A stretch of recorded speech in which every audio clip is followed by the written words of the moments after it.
Wadde obuse mawulire. Nga ndi mu studio nkola amawulire sige gantunda music yantunda. Yeah. Kyogamba music amawulire bwegaba tegamukubya asobola otambula. Ati omala kukola music n'ojja mu mawulire. Osobola kukola music abantu ze bamanyidde mu kuyimba then bannamawulire ne munteekayo. Yeah. Kati mbadde bize nga ndi mu studio kalina music gwenkola.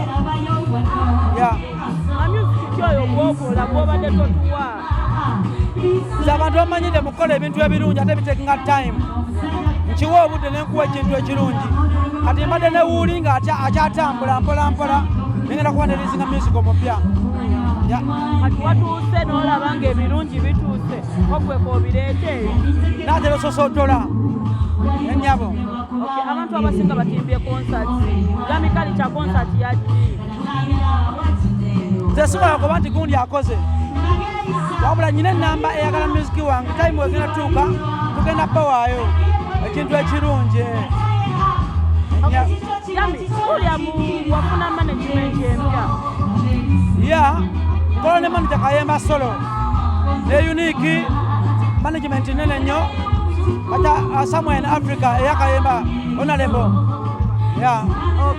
Lwaki mu management zonna walonda ya honorable Kayemba so iba manager akwasaganya bya sports olaba nakusobola. Bwe nali njasamba mupiira nga agent wange bwe nava mupiira nenyingira music nafuka manager wange ate tuva ku kyalo kyekimu ye honorable wange akiikira Bukomansimbi Demba twasoma ffenna tukuze ffenna alinga muganda wange ate emu ku bantu abasooka okunzuula. Jamikali kyoli muyimbi abayimbi ensangi zino nga mutabuka nnyo ne bapromoters tulaba ebivulu bimala okugoba biba tebinaba nga mutabuka nabo obuzibu buva kuki mubanja mbu ssente biki mutebabasasula. Munnange n'amadiini gonna gagamba si kirungi kulyaza amanya ntuyo za muntu. Kuno okuyimba si kyabuwa otegede wadde talente naye era kuba mulimu olwansonga bw'okola gyowe nolina ndaba weetaaga okufuna omulimu kyogenda okola ki kyokoleredde. Si kirungi nammwe temukiwagira bapromota kuluma bayimbi lwansonga tuteekamu kinjira. Ati olabanga essaawa yonna abayimbi ne bapromoters aliwo ayaaya munne okusinga. Akati promota so promotinga kinga tewali music. Ani boss muyimbi osegede so kale oli alina business nona alina business balina okwanagana buli mulimu gonna kulina okubeeramu ak'obuntu n'okwagala. Jami nyegenyege okimanyi? Nyegenyege nkiwulira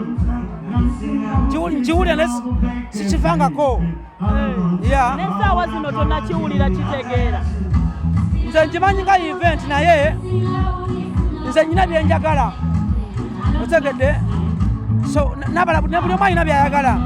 Tulina choices mu bulamu buli muntu wadde bakola choice ye ennyabo. Ogisapootinga oba togisapootinga? Bwebanga alina kwegenda okunyumira nga nange bwenyina ebinnyumira agende yanyumirwe otegedde. Bw'oba tolya nnyama waliwo alya ennyama ensi bwetyo bwetambula mpozi ebikolebwayo bwebanga birabiddwamu nga waliwo obujulizi gye tugumirira. Bakoma ng'olina ebizibu ne bakutwala nako mukago watereera bulungi kati. Wangi? Bakoma ng'olina ebizibu awo ne bagamba mbu Jami yeetaaga bihabu biki watereera bulungi kati. Munaye era nga amawulire bwe gali nti mawulire. Olaba nagali ku TV ge balaba bakyagayita mawulire nga luli bawuliranga mawulire. Tegedde. Buli muntu alina bapasiivinga naye nga ebbanga lye twalimu COVID buli muntu ali stranded kati tumanyi kiddako. Some people were depressed and very stressed. Otegedde. Everything happened out of blue. Leka tuli okay, we're starting over. Am I looking good oba? You're looking good. Tukulaba ogeze n'ogejja. Nafunamu ku ssente. Ofuna ssente? Anti biri ebulagwa wedi n'entegula yonna n'entegula ab'ebulaaya wa. Wali ozannya bubadi bw'oyagala tegula? Just nalina abantu bange abanjagala balaba nga siri bulungi bampa ebintu bingi obulaba. I'm looking good, baby, yeah. Tokyasobola nagenda mu rehab kati? What do you mean? Tokyasobola kuddayo mu rehab? Rehabilitation n'ennyumba gikola rehabilitation ekyagagenda mu rehab Rehabilitation means to okuddaabiriza. Yeah. Kati gwe omusajja takuddaabiriza singa oli bw'oti. Bakurehabilitatinga. Wabula n'omusajja obeera mu rehabilitation. Ennyabo. Kati owasadde. Wangi? Wafumbirwa ddi mpozi?